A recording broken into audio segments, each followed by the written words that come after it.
जिंदल, आप अनम्यूट करें। सनम जिंदल, कहाँ से हो बेटे? पटपड़गंज दिल्ली। पड़पड़गंज, हाँ। बात करें कहाँ, हाँ कैसे जी, जुड़े सत्संग से? मेरी माता जी हैं मिसेस बरखा जिंदल, वो जुड़ी हुई है सत्संग से। बरखा, अच्छा। हम्म। तो मेरे पिताजी का निधन हुआ है बुधवार रात को 11:01 पे। हाँ हाँ हाँ, पता चला मुझे। अच्छा, फिर तुम परेशान हो क्या?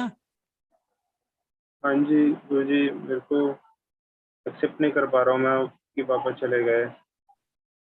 नहीं जाना था। नहीं जाना था?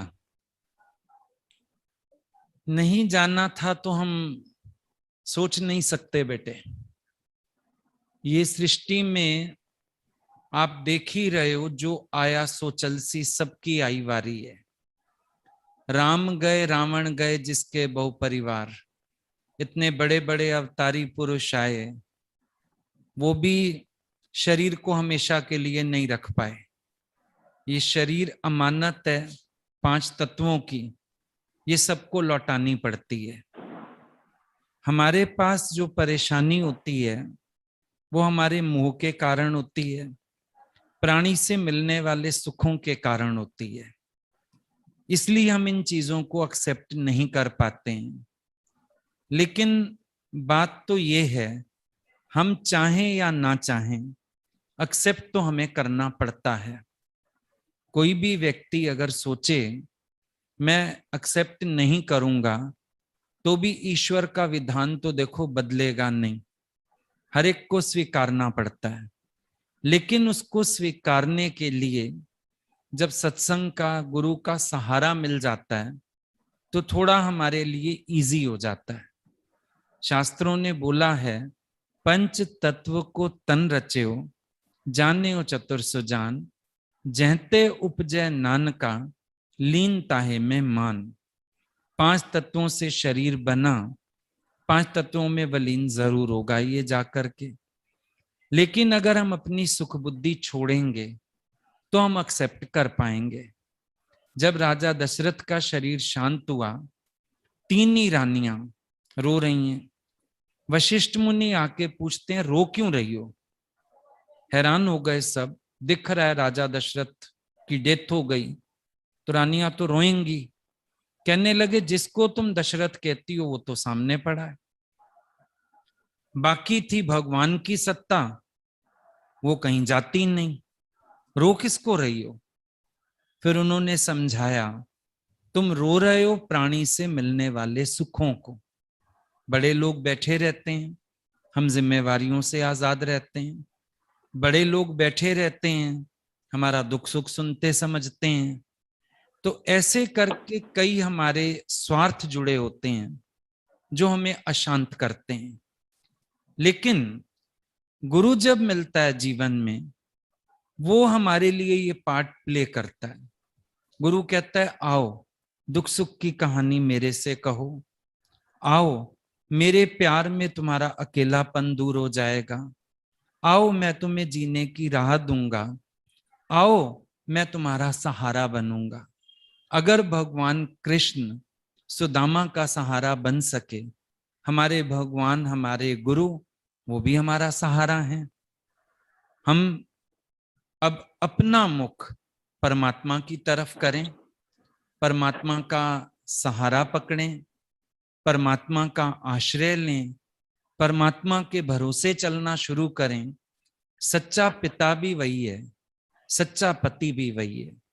ये तो संसार में जो माता पिता मिले, ये निमित्त बने शरीर को जन्म देने के लिए। लेकिन आरती में हम लोग गाते हैं, मात पिता तुम मेरे, शरण गहूं में किसकी। सच्चा माता पिता कौन है? भगवान है। तो उस परम पिता की शरण तुम्हें इस दुख से ऊंचा करेगी।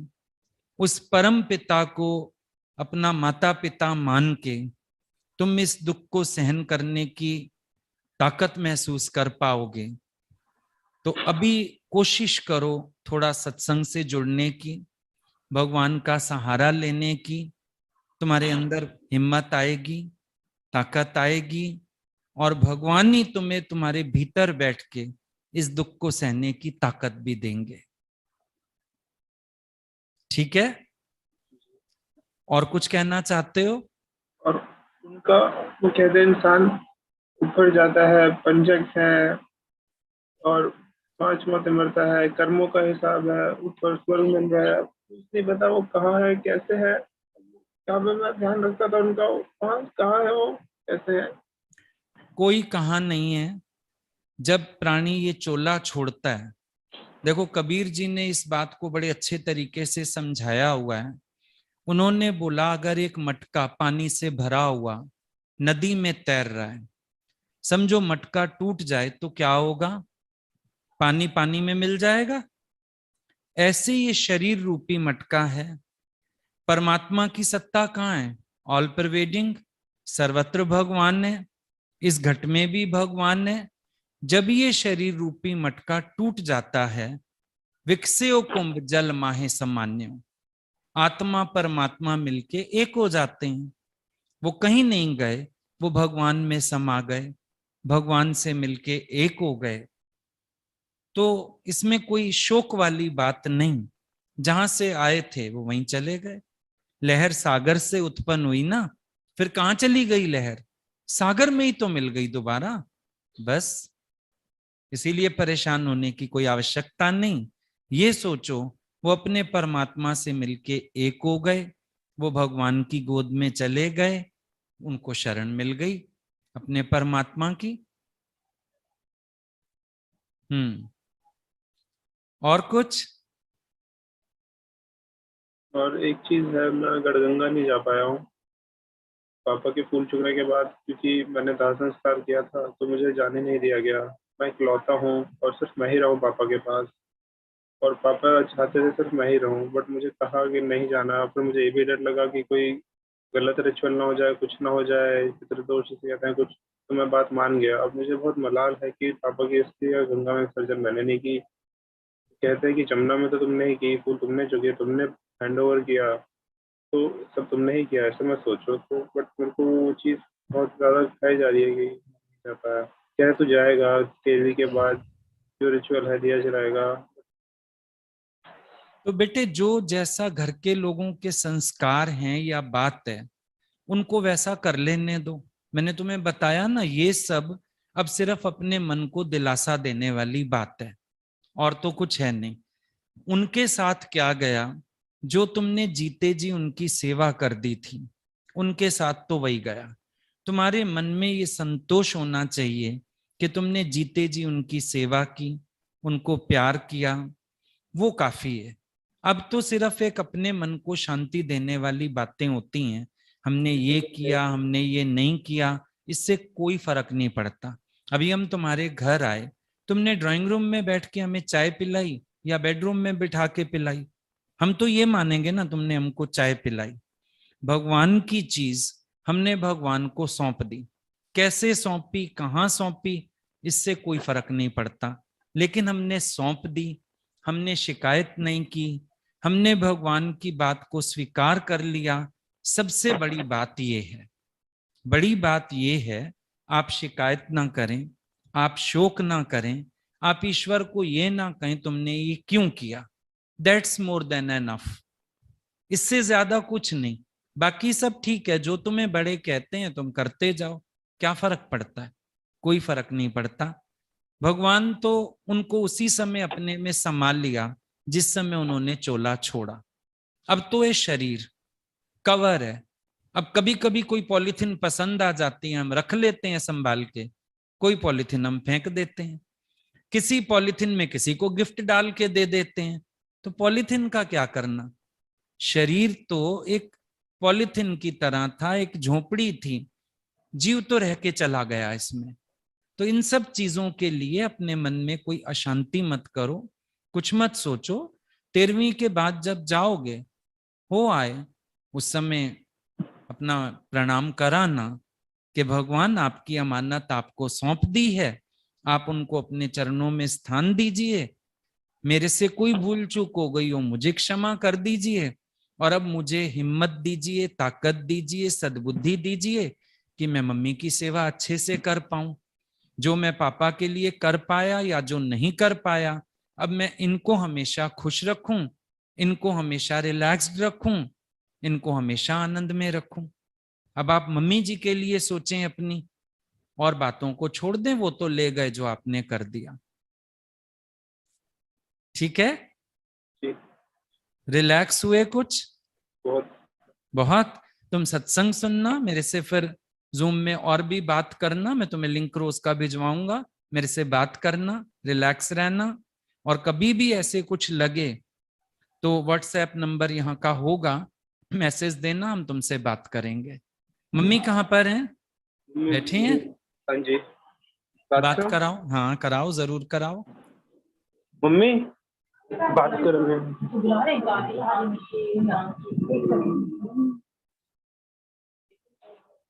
हरिओम भैया जी। हरिओम हरिओम। बरखा कैसे हो? भैया आपकी बदौलत आपने इतना आत्म स्वरूप पक्का करवा दिया था कि निश्चय में रहा और सत स्वरूप मतलब वो प्रकट ही रहा। वहां भी हस्बैंड के पास आईसीयू में 2 घंटे रही थी। जब डॉक्टर ने जवाब दे दिया था तो भैया आंखों से एक आंसू नहीं आ रहा था, पता नहीं ऐसे लग रहा था कि डिवाइन लीला चल रही है।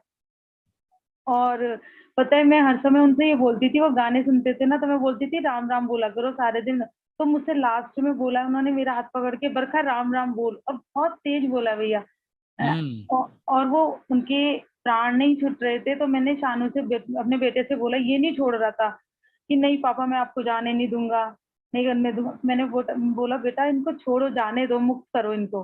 तो तब इसने बड़ी मुश्किल से कहा पापा अच्छा आज मैं आपको मुक्त करता हूँ, और भगवत गीता का श्लोक इसको लिख के दिया मैंने। फिर इसने भगवत गीता का श्लोक सुनाया और तब एकदम से तब उनके बस चले गए। लेकिन मैंने उनके माथे पर ओम लिखा, हरिओम लिखा। तो वो मेरे से बोले जब मैं ओम लिख रही थी मेरे माथे पर हरिओम लिख, ऐसे बोल के गए। और भैया एक एक सांस मैं देख पा रही थी उनकी। और बस यही एक ऐसे लग रहा था कि भगवान जी आके खड़े हो गए हैं और भगवान जी ये सब कुछ करवा रहे हैं। तो मुझे सच में भैया यही लगा था कि आपके पास इतना भागी हूं ना, वो भागना बिल्कुल व्यर्थ नहीं गया। आपने इतना पक्का करवा दिया था और आज भी जो है अंदर से बिल्कुल स्टेबल बैठी हूँ। लेकिन बाहर ऐसा नहीं है, मैं उनकी कमी को देखो भैया कोई पूरी नहीं कर सकता। जी बट जी अब जी। बट उनकी अब मुझे उस कमी को मुझे कहाँ यूज करना है अब ये मेरे ऊपर डिपेंड करता है। हाँ, लेकिन बस बहुत थोड़ा अच्छा। आपको बस निश्चय में देख के, आपके चेहरे की मुस्कान देख के बहुत अच्छा भी लग रहा है, और अपने गुरु पे गर्व हो रहा है, जिन्होंने हम सबको इन दुखों से छुड़ाया है, रोने से छुड़ाया है, हंसना सिखाया है, समभाव में टिकाया है। जी बहुत भैया। अच्छा। ये सनम भी ठीक हो जाएगा, 1-2 बार बात और करेंगे इससे। अभी तो जी कह रहे भैया हैं काफी रिलैक्स फील कर रहा है। जी बहुत अच्छा, ठीक है बस बरका। यही अंदर से शपथ थी कि भैया ये भी धर्म के मार्ग पे चले। और बस ये अब आपके सुपुर्द करती हूँ भैया, क्योंकि ये जरूर बहुत चलेगा। बेचैन है, बहुत नहीं, बेचैन है पापा ठीक के हो लिए। जाएगा। अगर तुम्हारे यहाँ कुछ ऐसा बंधन नहीं हो तो बेशक इसको एक दिन सत्संग में भेज दो मिलने, जी अगर कोई बंधन ना हो इस तरह बंधन का। 13वीं तक भैया, 4 तारीख की 13वीं है, 13वीं तक बाहर नहीं जा फिर सकता है। 13वीं के बाद ले आना। भाई श्वेता दीदी आती हैं, रोज हाँ सत्संग करती हैं सुबह हाँ 7 से 9। हाँ हाँ। हाँ श्वेता ने ही मैसेज दिया कि आज। हाँ अच्छा ठीक है। भैया, ठीक है ठीक बेटे। है। Hariom okay thank Hariom. भैया, हरिओम भैया जी। हरिओम और हरिओम। भैया जी नमस्ते करना चाह रहा हूँ। ठीक है भैया। हाँ सनम, अब ठीक रहना, खुश रहना, और फिर मेरे से बात करना। हाँ जी गुरु जी। हाँ ठीक है बेटे।